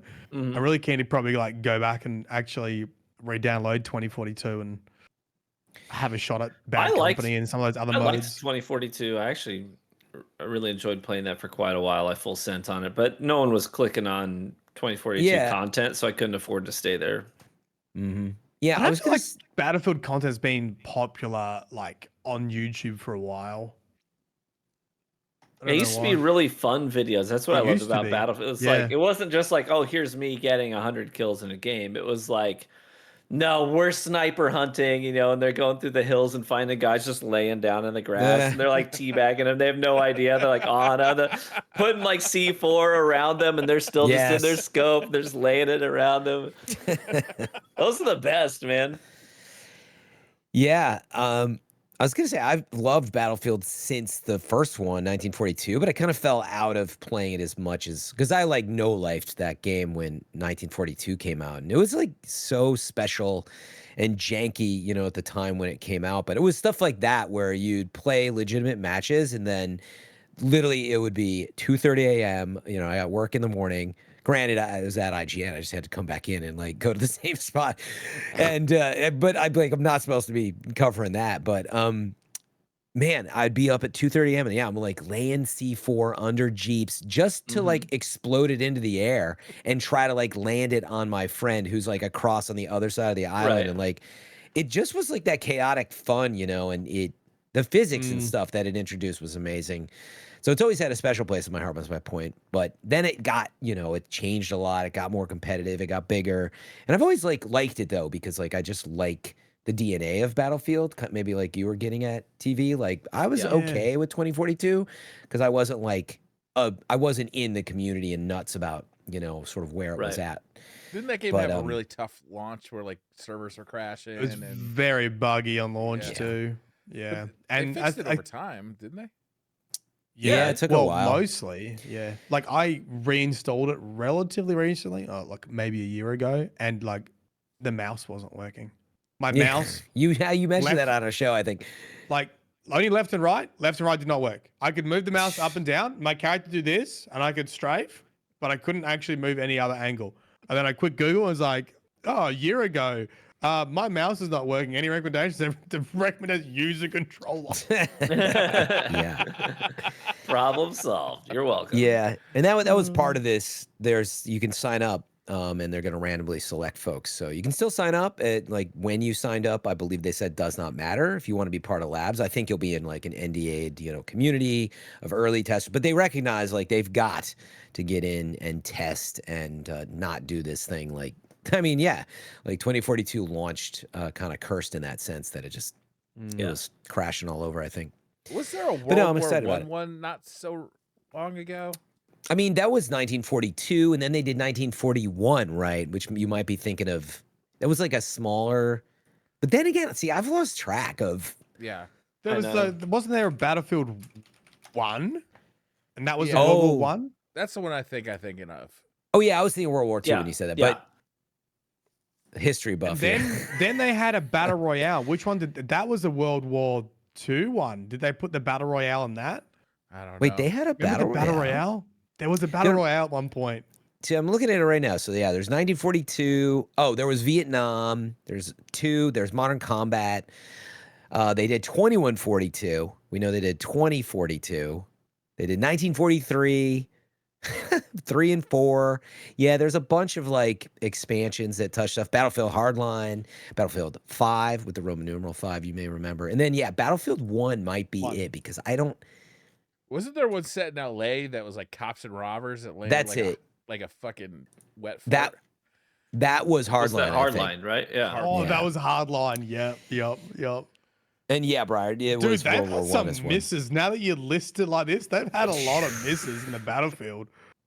That's what I mean. Like it has a special place in my heart, and I really have I've always been there to support the big releases, and I'd kind of hop in and out. But then I'd only play like the first week or whatever, and then you hear people being like, "Dude, it's trash. I hate it." And I was kind of like TV, where I was like, I don't know, 2042 seemed like okay, it's kind of fun. You know, it's always fun with how big the maps are, and it's a different kind of experience. But like blowing up skyscrapers, that was fun. Yeah. Yeah, and then if you watch the new footage, like it is explosive. Yeah, buildings are coming apart. So I mean, I think obviously that's what we're looking forward to. So you know, we'll see. Rush on Damavand Peak, like that will always be peak gaming for me. I was at one point one of the top 50 helo pilots in Battlefield. Oh man, I was one of the guys that was. I don't know if you remember. I don't know if you remember on Damavand Peak. There was, I think it was like phase 3. Is you go into these tunnels. It's like a mountain, and everyone's going through these little tunnels that carve its way through the mountain. I was the guy who was taking, and it's like maybe 20 feet of clearance. I was the guy flying full speed through the tunnels in a helo, mowing people down with 0 clearance, you know. And I would even do it with a Pavlo, which is the giant one. And I'd be like, if there was no little bird to spawn, I'd get a Pavlo, and I'd be in the game chat like, trust me, get in. And they're like, there's no way, I'm not getting that. I'm not gonna go get suicide with you. And anyone that would get in with me, I'd fly around the mountain, come in the back door, full speed in a Pavlo, where the tip of the chopper is like, 2 feet off the ground, and the tail is 2 feet from the roof. You know what I mean? That was so fun, dude. That's mad respect, dude. I forgot about that too in Battlefield. There's a lot of those moments where like somebody's like, or they're like hop in and you're like, especially with a helicopter, because how many times have you gotten in and somebody's like, and they like flip over and you're like, what? I gotta respawn all the way over here now. Like you don't get in a random helicopter. But like you're saying, sometimes though you see that happen. Then you just see that their 2 username tags. All of a sudden the feed is like, yep. They're a menace because the pilot is too good. But yeah, I hope they're able to recapture that and bring that back. So yeah, me too. Great. What else? I did see a quick note about GTA's. Supposedly the CEO is still saying like, hey, it's on track. We feel good about Grand Theft Auto 6 still on track coming out what? this fall. For 2025. Yeah. So I don't know. Still if we skeptical, but hopeful. Yeah, I mean, here's the direct quote. Look, there's always a risk of slippage, and I think as soon as you say words like absolutely, you jinx things. But we're absolutely releasing it. But saying that they feel confident to hit fall 2025 and feel really good about it. So okay. I mean, I again, like you guys were hitting on, I'm like, I have so much to play, and I'm honestly patient as much as like I really enjoy there being new GTA games and stuff. But like, we could have no games come out, for a while, and there's plenty to still do. Be but eating good, yeah. I don't want to jinx it, but we got an Avowed comes out in a couple weeks too. Oh man, yeah. I'll be playing that. I need to. Well, remind me of what this game is. Obsidian. They made Fallout New Vegas. Okay. Fantasy RPG. Not like a big open world. It's more like pockets of open world. So you progress a little bit like that. Did they make Outer Limits? Outer Limits? Yeah. Okay. Yep. They did Grounded as well, right? Grounded, yep, which is S tier. So I'm a firm believer in them. Yeah. That looks good. So like survival crafting? I don't know Avowed, if it has any no, of that. It's more like fantasy RPG style. More like, right. If they stick to their usual thing too, there's a lot about the decisions you make. I assume that it retains that. I haven't totally kept up on all that, but Obsidian, I'm mad respect for them. I mean, it's some of the. I mean, I think what is it, Fergus or Card? Some of the original, like Fallout creators and Baldur's Gate developer folks over there. So I mean, super talented group of folks. Assuming a lot of those folks are still there. So I've always bet on Avowed. If you remember the teaser, it shows very differently now. They originally showed a teaser. You may remember this. It looked like straight up like Lord of the Rings, like in the Mines of Moria kind of thing with a Balrog, but then they kind of changed this more colorful look, and I think that's distracted. It's very bright. It's very it's bright, much more vibrant, colorful. Yeah, very vibrant.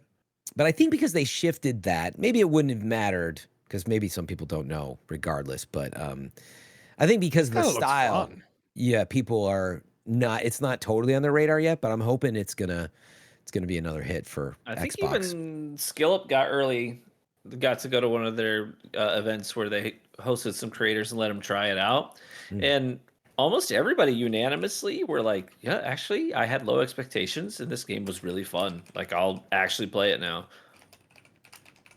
Yeah, I mean, it's interesting that Kingdom Come Deliverance, which is not quite the same, but I mean, in the same genre, is kind of hitting around the same time. It's going to suck up a lot of the air, maybe. But, and they actually, I forget if they moved it up, right? This was another one that was, I can't remember, but like, because Wilds was coming out and some other stuff that Xbox always seems to be trying to find the right spot or the right time to release stuff, right?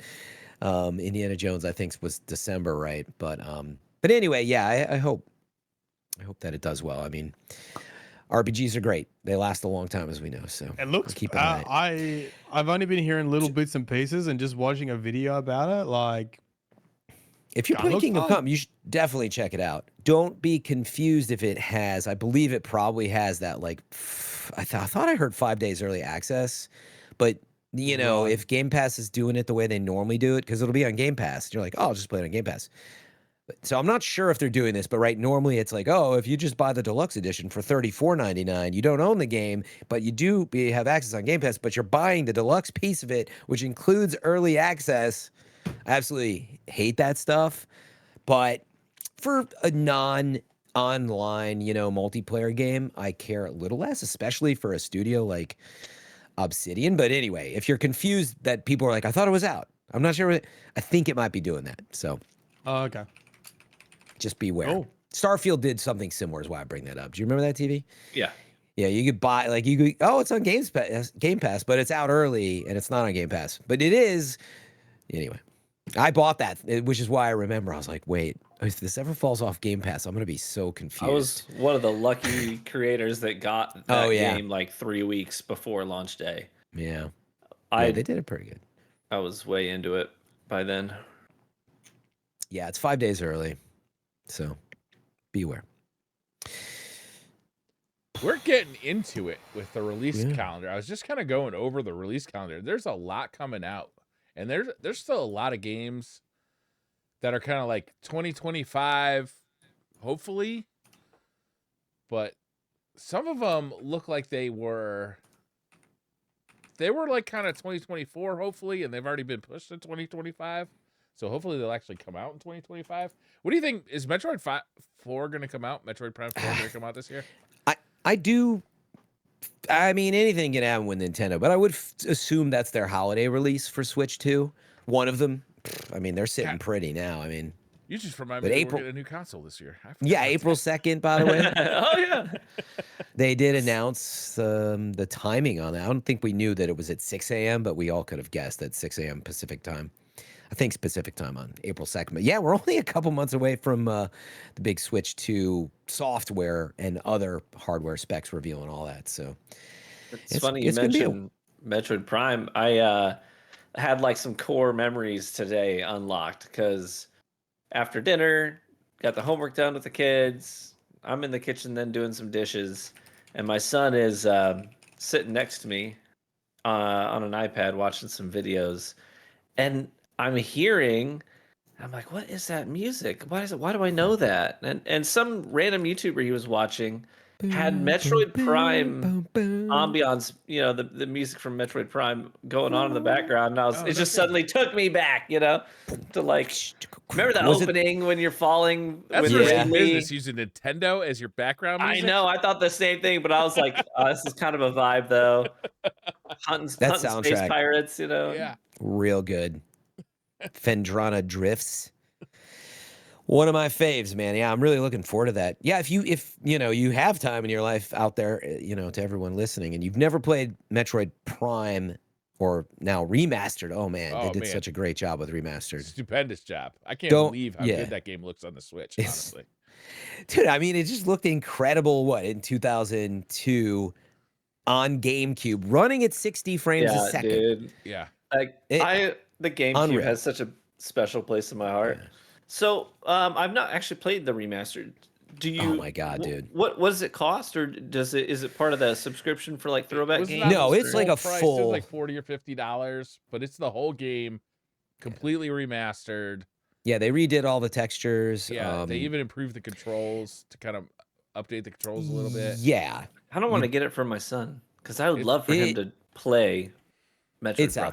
It's so good. And it'd be interesting to hear from you if you do pick it up. But it's one of those games where I think in your mind's eye, when you look at Metroid Prime Remastered, you're like, yeah, like it looks like it's a little better, but it looks good. And then if you go back and look at it and compare what they did, you're like, holy crap, it looks so good now. But in your mind's eye, it looked so good back then. But it really is like, I just remember back then, stellar. It felt so unique just because you were inside the helmet. Perspective wise. And that whole sense, that the feeling of being inside the suit was so little water cool. droplets condensing, and then like I'm frickin' Samus. It still feels like it's that. unreal. It really is a unique like first person shooter in that you really feel like you're that character. I'm not a camera mounted on the front of a character. Yeah. I am the character, right? Yeah. Yeah, there's so many like little touches in the game. It's unreal good.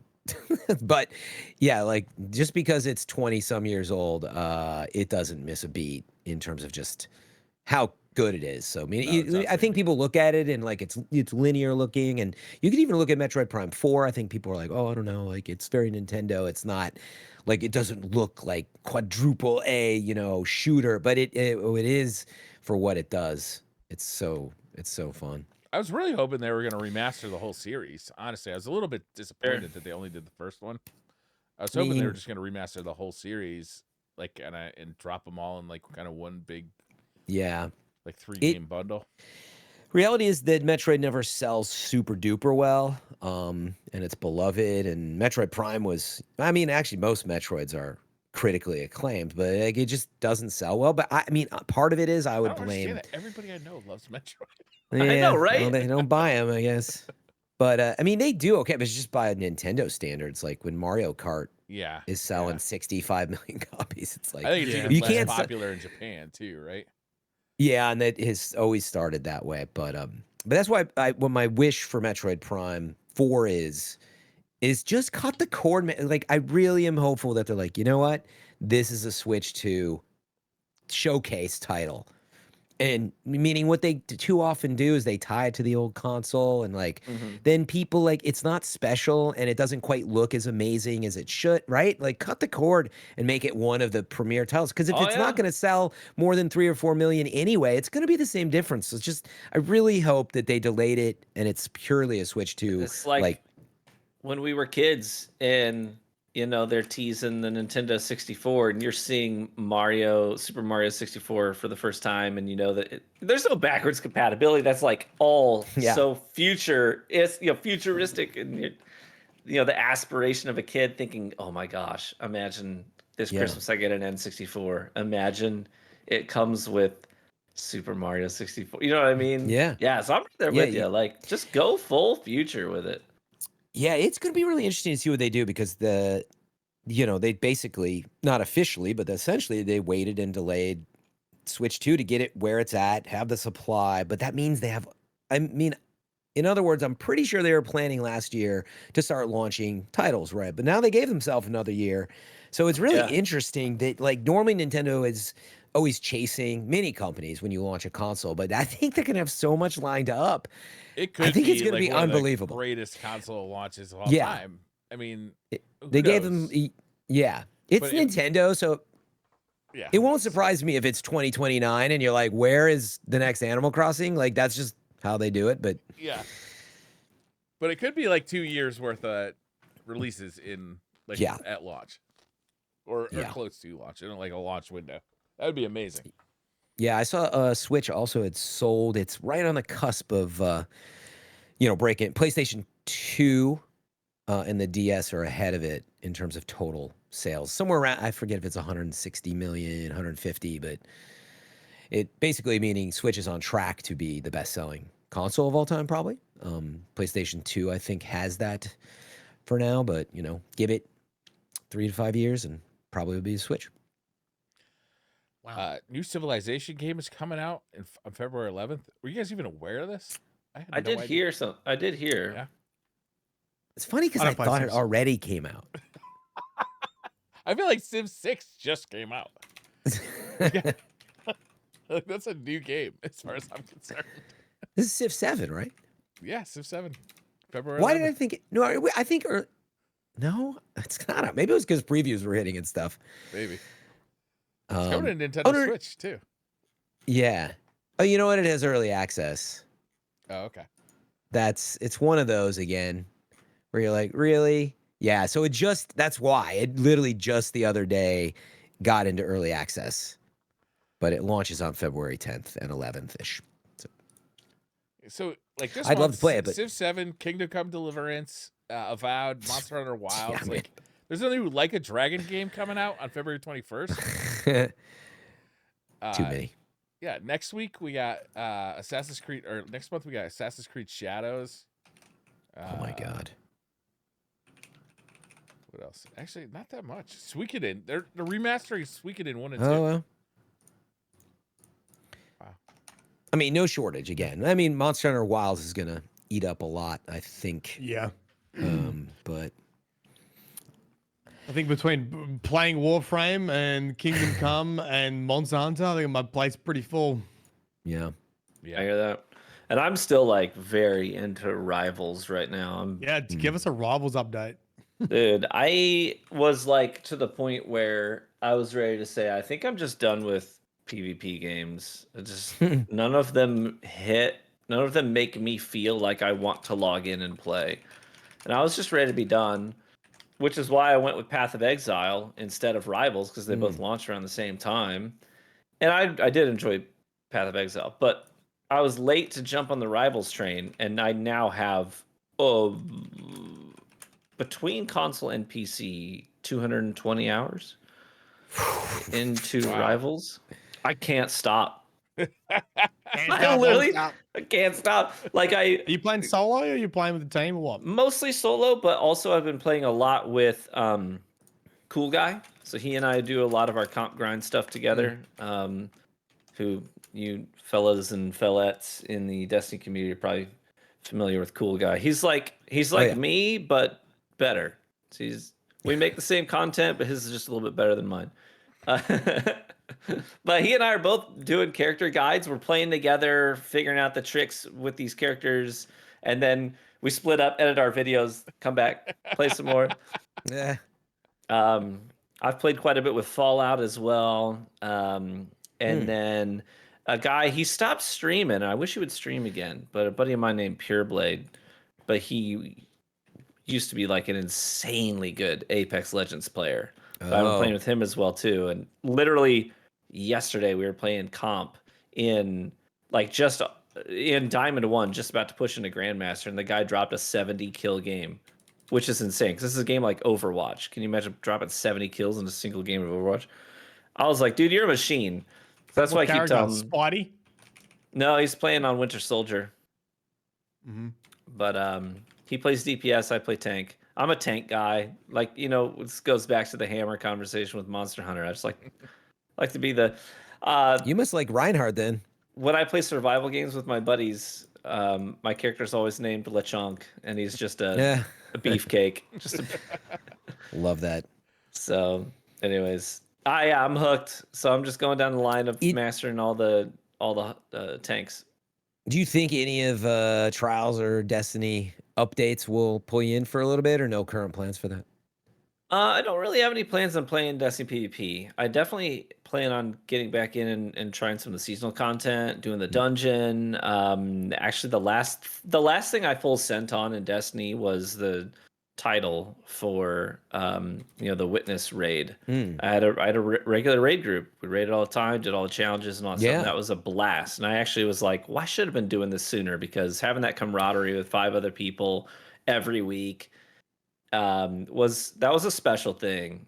So I look forward to doing some more of that with Destiny in the future. I'm not like fully done with Destiny, but I don't see myself doing Destiny PvP right now. In terms of competitive stuff. Yeah, because I was thinking you're playing so much Rivals, and you're like, nah, you're pretty set on competitive stuff there, I guess.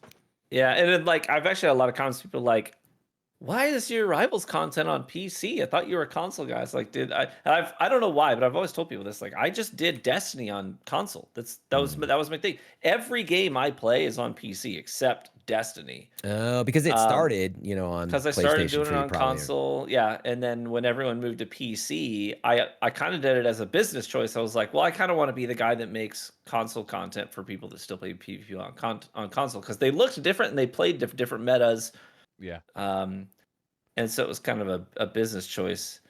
But yeah, so now all my PvP content is MK on PC, and people are like, wait, hold up, I thought you were you're a controller guy. Yeah. Right. But it's fun. Yeah, I'm hooked. It feels good to enjoy a PvP game again, because I was definitely feeling the PvP fatigue. Yeah, I just actually quick on that. I love PvP games, but I always yes, you've played 200 some hours. I feel like, I'm not even that good, but I just have to play a lot. And I was just like, I don't have the time. It's not the lack of motivation. Like I used to play a lot of Apex too during the pandemic, and it was real hot during that time. But in other words, I miss it. I think like you, I'll get sucked in if I get into a particular game, but my backlog's way too big. So I shouldn't even be talking Marvel about it. Rivals though, because I just jumped in for like a couple games very late to the party, or like an afternoon, and it felt pretty balanced. So it's probably I don't know if you agreed to. It's probably one of those games you could play pretty casually. The play population is so big, and matchmaking seems to be pretty good. If you do quick play, like quick play's always a mixed bag. Yeah, I don't feel like you'll get like absolutely stomped on your first game just because you haven't played 200 hours. And it does. Their matchmaking is very friendly to new players. By design. So when my wife first picked it up, because she now loves the game, but I noticed when I was playing with her first like 10 matches or so, I was like, I shouldn't be here. I would like backed off the gas just to because I could tell that it was a lot of newer players. And I didn't want them to be like getting stopped by the one guy in the lobby, dropping 50 bombs. So you should have been recording, mate. 50 kills straight. Yeah, but yeah, they definitely try to make sure that if you're new, they're going to give you some layups, let you kind of get a feel for the game, and then they'll start putting you into the regular pool of players. Yeah. And then also I do think their comp system is very good. So if you are a casual player and you know that you're comfortably a bronze tier player, play comp with other bronze tier players, especially this late into the season where it's been several weeks where the people who play the game more seriously have already moved up through the ranks, because you want to flex that, right? And this is one of the things I always thought Destiny kind of needed was there was no place where players could go to really flex their skill. We tried the comp thing. The comp thing's been really up, down, hit or miss in the Destiny world. But with this game, it's like, no, they have global leaderboards that everyone can see. You can spectate their games too. So if you're like, I want to go see what the #1 Thor in the world is playing like, just go spectate his game. Boom. And so because that, nobody who takes the game seriously wants to go just stomp quick play, because there's nothing to flex there. There's no accolade there. They want to be seen, higher up in the ranks. So I think that makes the game actually much more casual friendly. So, and that's been fun actually, because then I actually get to play a PvP game with my wife and some of our friends from college who are just logging in once or twice a week to play and have a good time, and not feel like that pressure exists. That's. One of my greatest sadnesses for Destiny is that it was so fun to watch competitive PvP in Destiny 1, and they pulled away from that so hard. And I really felt like they had something there. They could have built into that. It was so fun to watch that game. Yeah, it's funny because I remember watching Trials, especially for all that, and some shoutcasting that folks were doing, but I just wonder if it would have lasted. I mean, I'm wondering. You make a good point. At the same time, I'm like, was it just the moment though? Like, could they have? Could have been. Because we were just so excited about it, but it's like, yeah.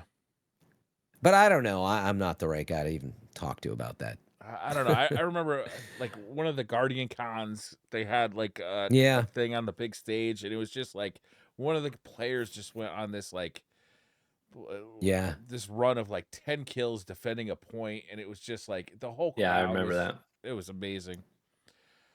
There's a game coming out in 2025 called Judas, and man, oh my God, I want this game to be Assassin's Creed Jerusalem. Oh man, did it? Judas. Is there? Yeah, because that's what it is. Hey, wait, was there an update on Judas? I don't know. I just see that it's to be it's coming out in 2025. Oh, it's on the release list. It's on a list. Yeah.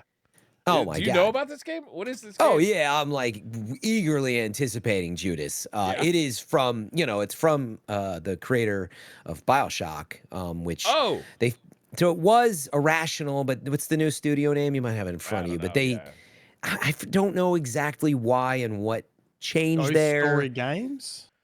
Is that right? Yeah, it's Ghost Story now. So this is Ken Levine and really a bunch of BioShock folks. Now, don't be confused, because Cloud Chamber is a new studio working on a new Bioshock, but not some of these originals. So maybe Ken Levine's big Bioshock vibes. Yeah. So yeah. You would think it's a Bioshock game if you didn't tell it was another game. Stylistically, you can tell, Yeah. but I forget if they revealed so it's got a whole like experimental mechanic with it, and it was so experimental.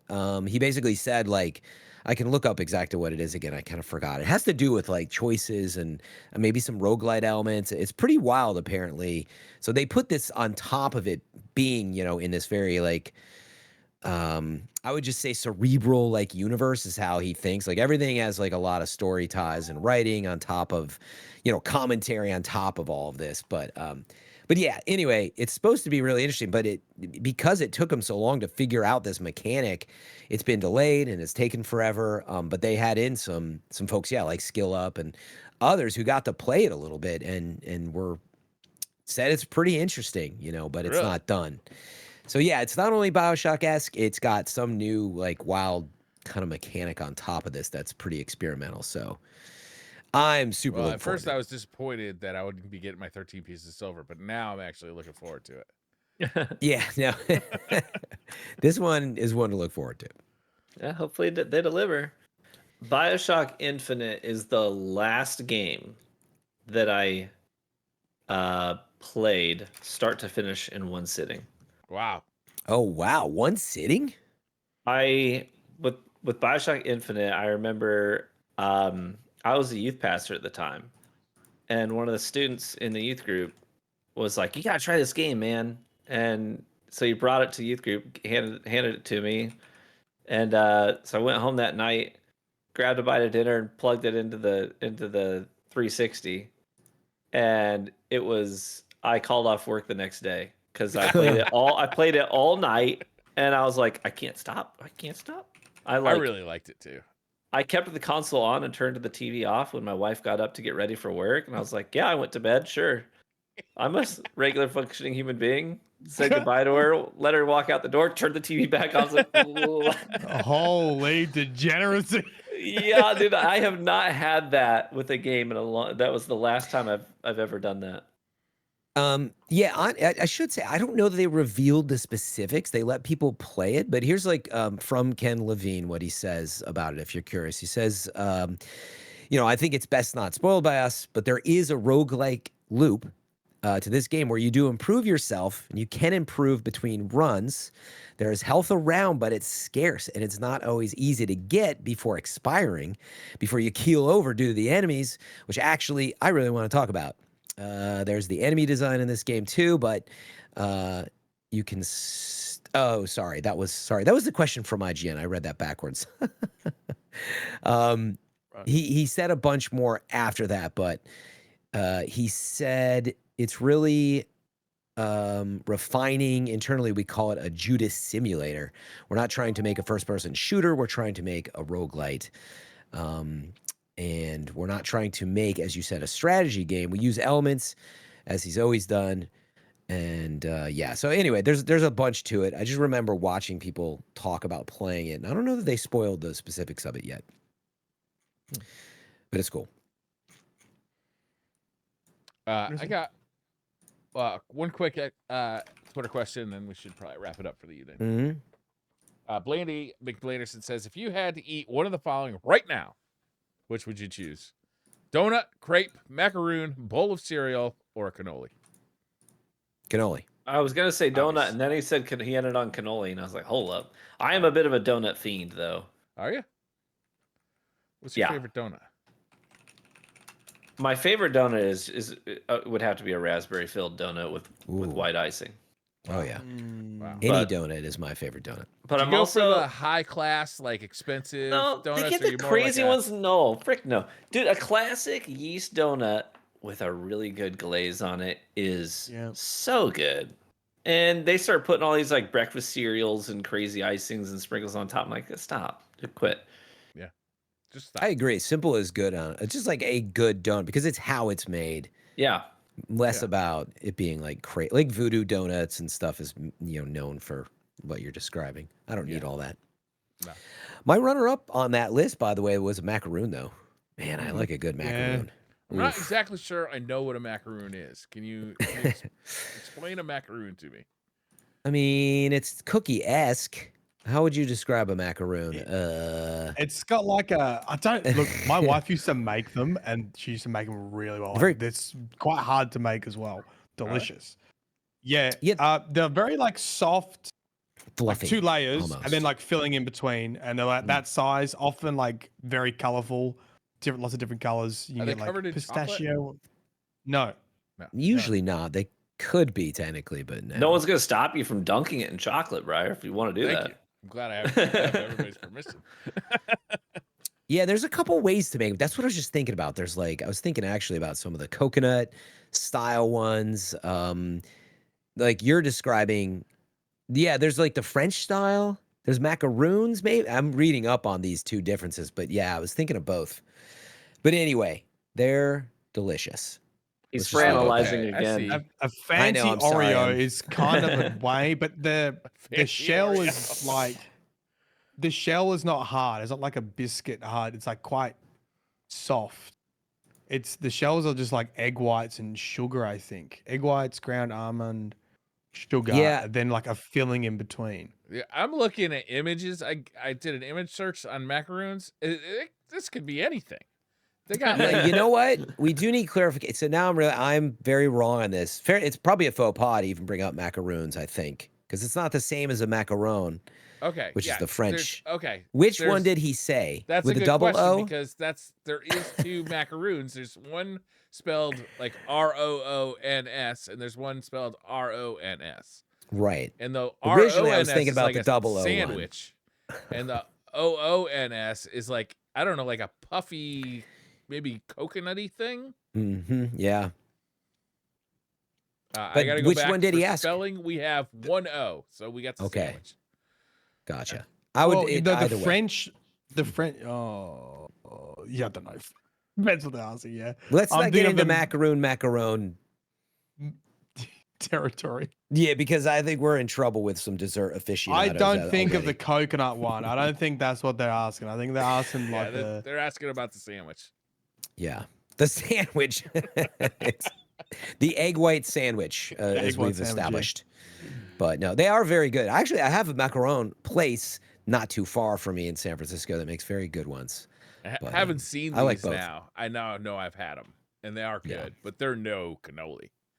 No. But what is? Like, and they're usually really expensive too, to be honest. Yeah, for what they are, it is kind of a ripoff. Let's face it. Most desserts are ripoffs, though. You know what I mean? It's very subjective. If I were to rank these, I gotta go cannoli, donut, crepe, macaroon, bowl of cereal. Do you like savory crepes? Yes, I do. But crepes can be, again, anything. Like a crepe is what you make of it. True. Foundation. I'm just hungry now. Yeah, I'm always hungry by the time we finish this show. Yeah, there's always food. Stop leaving us food questions. I always eat dinner right now, so I'm like always like I gotta go eat dinner. Then it's like, so a couple food questions. Would you rather? Like, yeah. Would you rather? All right, let's wrap this one up. Thank you all for joining us. We'll be back next week with more talking about stuff. Maybe. I don't know. We'll see. Oh. Yeah. We can what's onto the for sure. I forgot. I am gone next week. I'm actually attending the DICE Awards, the Academy of Arts and Sciences, that whole deal. So, yeah, I'll actually be there for that. I'll report Are you going to be in the audience? Are we going to be on Fran I'll Watch? I mean, if you can watch the live stream on IGN at the very least, I think. But I don't think they show the audience too much. But I'll be there in a suit somewhere. We'll have to. I love looking out for Fran. Ooh, yeah. It's called franalizing. We're gonna franalize the footage. I do franalize. You're right. I'm always reading Wiki off to the side, and reading it poorly apparently from tonight's episode. So I apologize. But no, I'm excited to see that. Really, will Astrobot win? Because these are all the peers now, developers giving other. Yeah, that's right. Or will something else take it, like Balatro? Who knows? That's next week. I think it's actually while the show is happening is normally when it like kicks off. So you probably won't have the results, when you do this show. So I'll tell you when I come back. All right. Sounds bueno. All right. Thank you very much. We'll see you next week. Bye. Thank you. Bye.